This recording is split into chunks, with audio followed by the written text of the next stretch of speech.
अस्सलाम वालेकुम स्टूडेंट्स, मैं हूं आपका physics teacher Zeeshan Munir. Hope so आप लोग सब खैरियत से होंगे और आपने पिछला लेक्चर भी तैयार कर लिया होगा। नेक्स्ट जो आज का हमारा लेक्चर है वो भी इसी का रिलेटेड ही है। आज हमने टाइप्स पढ़नी है मैकेनिकल वेव्स की। मैकेनिकल वेव्स की प्रोपगेशन के लिहाज से यानी मीडियम के अंदर जो वाइब्रेशंस होती हैं उनके लिहाज से उसकी दो टाइप्स होती हैं।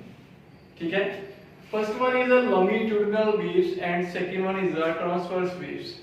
सबसे पहले लॉन्गिट्यूडिनल वेव्स, ये ऐसी वेव्स होती हैं कि जब इनमें से किसी मीडियम में से कोई वेव्स गुजर रही होती है तो उसके जो मीडियम के जो पार्टिकल्स होते हैं ये टू एंड फ्रो आगे पीछे वाइब्रेट करते हैं। ठीक है, तो पार्टिकल्स की जो है वो वाइब्रेशन जो है तो दो तरह की होती है, या अप एंड डाउन हो सकती है या फिर आगे पीछे होती है। ठीक है, तो सबसे पहले लॉन्गिट्यूडिनल वेव्स, इनमें जो मीडियम के पार्टिकल्स होते हैं वो आगे पीछे ट्रैवल करते हैं। यानी कि मैं जैसे बोल रहा हूं, अगर मेरे मुंह से साउंड वेव्स निकल रही हैं तो आगे कैसे ट्रांसफर होती हैं? साउंड वेव्स जो है वो लॉन्गिट्यूडिनल वेव्स के एग्जांपल में आते हैं। ठीक है, जो रियल एग्जांपल है इसकी। सबसे पहले इसकी डेफिनेशन है, या सकते पेपर्स में, in longitudinal waves the particle of the medium move back and forth along the direction of propagation. यानी जिस तरफ वेव जा रही होगी उसके अलावा, यानी अगर वेव इधर से उस तरफ जा रही है तो मीडियम के पार्टिकल जो है वो ऐसे ऐसे वाइब्रेट करेंगे। फॉर एग्जांपल ये इस तरफ वेव जा रही है, अगर जैसे मैं बोल रहा हूं तो साउंड वेव इस तरफ जा रही है तो मीडियम जो है, एयर जो है, उसकी जो पार्टिकल्स, ऑक्सीजन के जो मॉलिक्यूल्स हैं वो ऐसे आगे पीछे टू एंड फ्रो एक ही अपनी मेन पोजीशन के अबाउट जो है वो ट्रांसफर कर रहे हैं।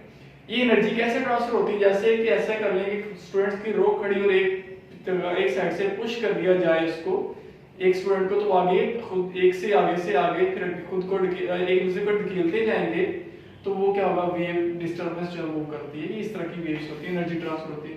एग्जांपल के लिए सबसे पहले कि मेरे पास एक स्प्रिंग है, आप देख सकते हैं थ्रू आउट इनके जो लूप्स हैं इनके दरमियान में फासला बिल्कुल सेम है। मैं क्या करता हूं, यहां से एक स्प्रिंग को पकड़ता हूं और पुश एंड पुल इस तरह मैं करता रहता हूं। फॉर एग्जांपल मैंने जब फर्स्ट टाइम इसको पुश किया तो ये यहां से देखें इतना सा पोर्शन जो है इसके लूप्स क्लोजर है, बाकी सारे सेम डिस्टेंस पे, तो यहां पे इसका कंप्रेशन आ गया। फिर मैं इसको अपनी तरफ खींचता हूं, ये जो मैंने कंप्रेस किया था ये रुकेगा नहीं, ये आगे ट्रैवल करता जाएगा। नेक्स्ट पे देखें कि ये अब जब मैंने पुश करने का मैंने खींचा तो समझ लें कि वो जो कंप्रेशन था वो यहां तक पहुंच चुका है। यहाँ पे देखेंगे कि यहाँ पे जो स्प्रिंग के लूप्स हैं वो थोड़े से आपस में कंप्रेस्ड हैं और बाकी साइडों पे देखें थोड़े से अपार्ट हैं, तो ये कंप्रेशन कहलाएगा। इस तरह ये जब एक वेव ट्रैवल होती है, जैसे मैं बोल रहा हूँ लगातार साउंड वेव्स आ रही हैं तो लगातार कंप्रेशन और रेयरफेक्शंस बन रहे हैं। जहां से लूप्स के दरमियान में डिस्टेंस ज्यादा होता है उसे रेयरफेक्शन बोलते हैं, और जहां से उनके दरमियान में जो लूप्स के दरमियान में डिस्टेंस कम होता है उसे कंप्रेशन बोलते हैं। तो इस तरह साउंड वेव्स क्रिएट होती हैं। और फिर रिपीट कर देता हूं कि यहां से पुश एंड पुल, जब पुश करेंगे तो कंप्रेशन, जब पुल करेंगे तो रेयरफेक्शन, फिर यहां से कंप्रेशन एंड रेयरफेक्शन। इस तरह वेव्स जो है लगातार कंप्रेशन रेयरफेक्शन इस तरह से ट्रैवल करते हैं। तो ये कंप्रेशन और रेयरफेक्शन है क्या? ये कंप्रेशन जहां पे लूप्स के दरमियान में डिस्टेंस जो है वो कम है वो उसे कहते हैं कंप्रेशन।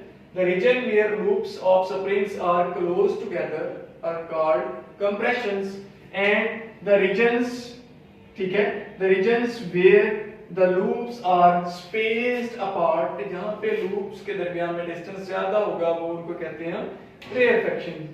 स्टूडेंट्स ये मैंने वेवलेंथ मेंशन की है, ये एक वेव की कंप्लीट लेंथ है। ये नेक्स्ट लेक्चर में एक्सप्लेन करूंगा। वैसे इसको जरा बता दिए कि दो कंप्रेशन जो है उनके दरमियान में डिस्टेंस लेते हैं उससे वेवलेंथ लैम्डा से रिप्रेजेंट करते हैं। नेक्स्ट में है इसकी दूसरी type, transverse waves. Transverse waves क्या होती हैं? ऐसी वेव्स जिनमें मीडियम के जो पार्टिकल्स होते हैं उनकी वाइब्रेटरी मोशन जो है उस वेव की डायरेक्शन के परपेंडिकुलर होती है। यानी कि जैसे एक वाटर का टब ले, उसमें अगर हम पानी फिल करते हैं तो हमें जब ऐसे to and fro up and down ऐसे मैं कोई चीज डिप करता हूं उसमें वेव्स क्रिएट हो जाती हैं ऐसे।